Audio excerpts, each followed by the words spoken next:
Жасөспірім және заң. Құқықты біл, жауапты бол. Қауіпсіздік сабағы фон екібі. Қайырлы күн оқушылар. Бүгінгі тәрбие сағатымыздың тақырыбы жасөспірім және заң, құқықты біл, жауапты бол. Қауіпсіздік сабағымыз нөмірі 12.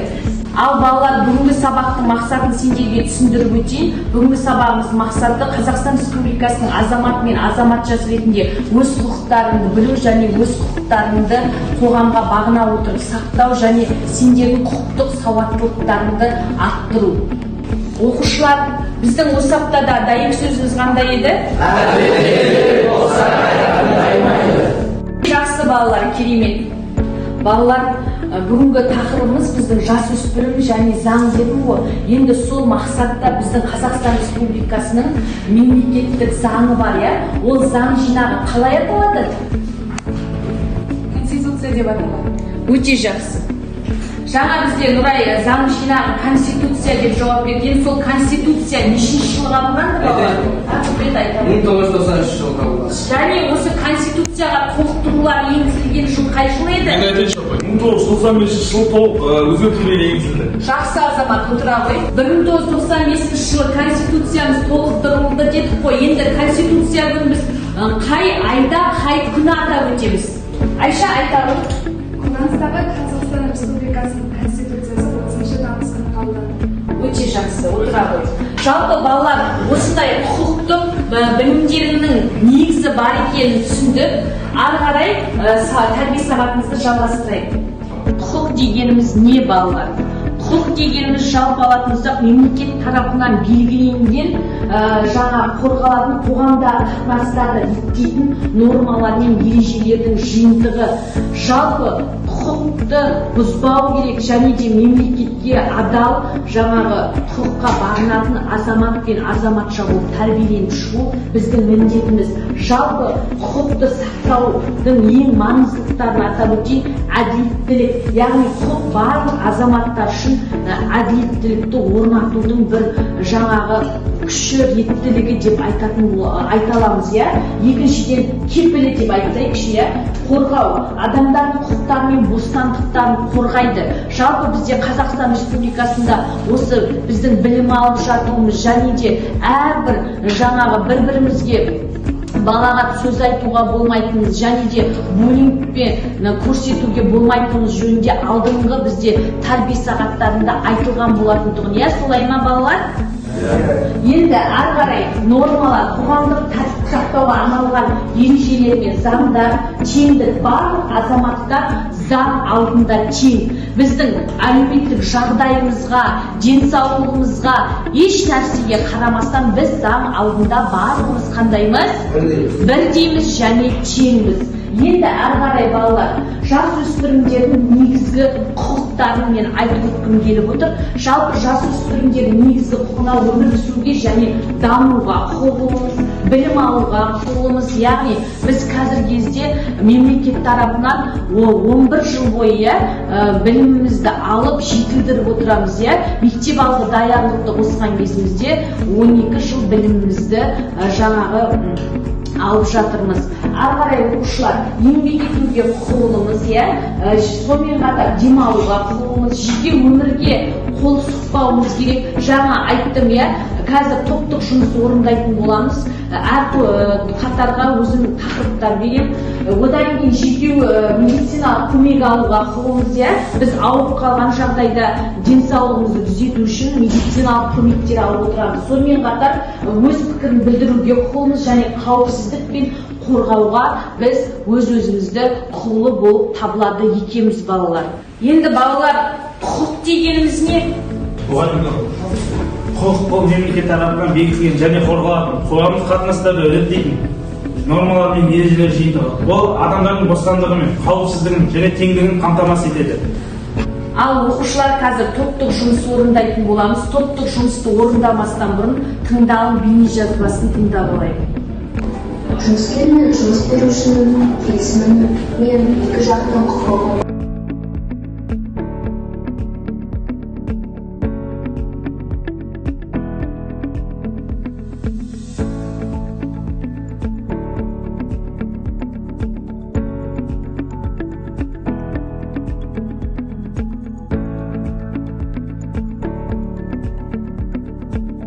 балалар тыңдалым бейне жазбасын көрдіңдер. Осы тыңдалым бейне жазбасы негізінде қазір топтық жұмыс орындайтын боламыз. Бірінші қатар, екінші қатар, үшінші қатар өзара топқа бірігіп, ары қарай жұмыс жасалатын болады. Енді бірінші қатарға мектептегі буллинг жазып ала қойыңдар. Екінші қатар интернеттегі құқық бұзушылық. Үшінші қатар қоғамдық орындағы тәртіп бұзу. Осы тақырыптар бойынша гамма-ай жасанды интеллект негізінде қазір 3 минут уақыт берем. 3 минут уақытта 5 беттен тұратын презентацияны жасап, өзара команда мүшелері келісіп, 2 адам шығып, тақтаға қорғайтын болады. Түсінікті ғой? Жақсы.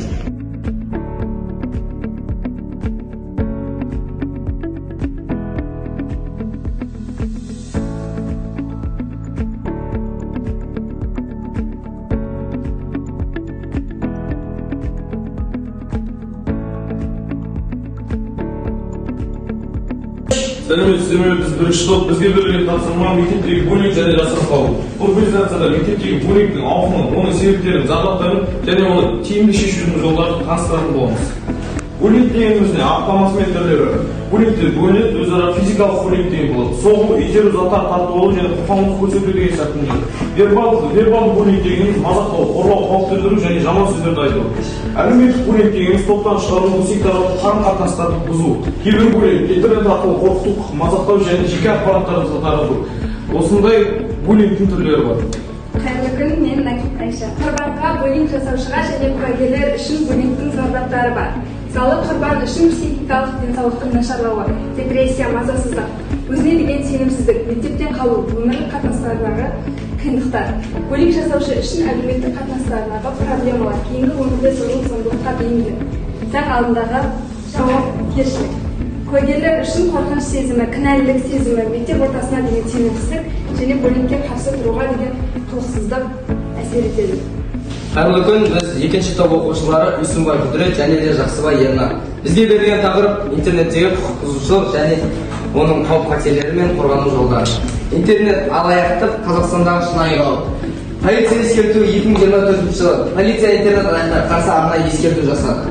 Және де алаяқтар әрекеті. Алаяқтар бізде көбінесе онлайн платформаларда отырады. Және де онлайн сауда орындарында. Кибербуллинг пен балаларды қорғау заң жобасының қабылдануы 2022 жылдың әлеуметтік желілері кибербуллингке қарсы заң жобасы қабылданды. Бұл интернет кеңістігіндегі зорлық-зомбылыққа қарсы маңызды іс-шара. Балаларды қорғау. Бұл заң балаларды интернеттегі зорлық-зомбылықтан және қысымнан қорғауға бағытталған. Ол жас буынның қауіпсіз онлайн ортада әуесін қамтамасыз етеді. Қорытындылай келе, интернеттегі қауіпсіздік әркімнің жауапкершілігі. Сақтық қажет. Интернеттегі құқық бұзушылық өршіп келе жатыр. Бірге қауіпсіздікке, бірге интернетті қауіпсіз әрі сенімді ортаға айналдырайық. Сәлеметсіздер ме? Біз үшінші топ. Мен Баданова Нұрай және де Болатбек Асия. Бізге берілген тақырып қоғамдық орындағы тәртіп бұзу. Қоғамда тәртіп сақтау маңызды болып табылады. Осыған байланысты Қазақстан Республикасының қоғамдық тәртіпті қамтамасыз етуге 2025 жылы заңнамалық негіз қабылданған болатын.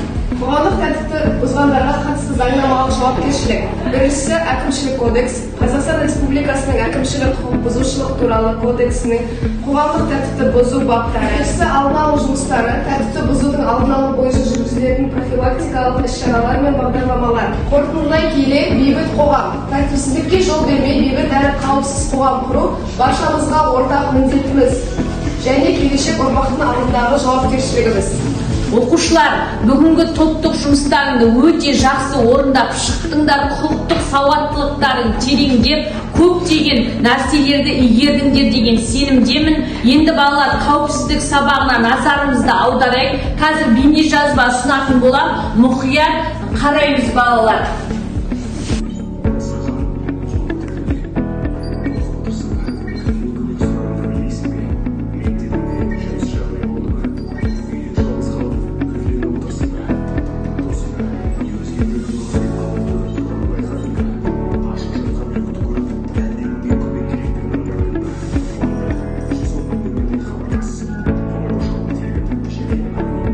Ал оқушылар, тәрбие сағатымыздың түйіндемесі бүгінгі сабақтан қандай әсер алдыңдар сендер? Мынау сиқырлы қолымдағы қаламның көмегімен бір сөйлемменен бүгінгі әсерлеріңді маған жеткізсеңдер.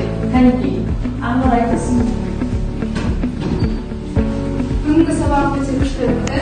Мен құқық туралы көптеген жаңа ақпараттарды білдім және құқықтың маңызы туралы түсіндім. Маған сабақ ұнады. Өте жақсы, рахмет. Тағы сен тұрғаламен жақсы рет айта ғой. Мен бүгінгі сабақта интернеттегі құқық бұзушылық жайлы түсіндім. Онда қандай шаралар қолдану керегін, қандай істер, әрекеттер жасау керегін үйрендім. Жақсы, рахмет. Кім айтады балалар? Айтсам бола ма? Жақсы дейді, сиқырлы қаламды ала ғой. Мен жасөспірімдермен заң тақырыбында өткен тәрбие сағатында өзімнің құқықтық сауаттылығымды арттырдым және қоғамда өз құқықтарыммен таныстым. Өте жақсы, жарайсыңдар. Ал балалар, бүгін біз тәрбие сағатымызда көптеген нәрсені ұқтық, құқықтық міндеттерімізді және мемлекет алдындағы өзіміздің құқықтық жауапкершілігімізді түсіндік деген сенімдемін. Солай ма балалар? Иә. Ал енді балалар, тәрбие сағатымыз аяқталды. Сау болыңдар.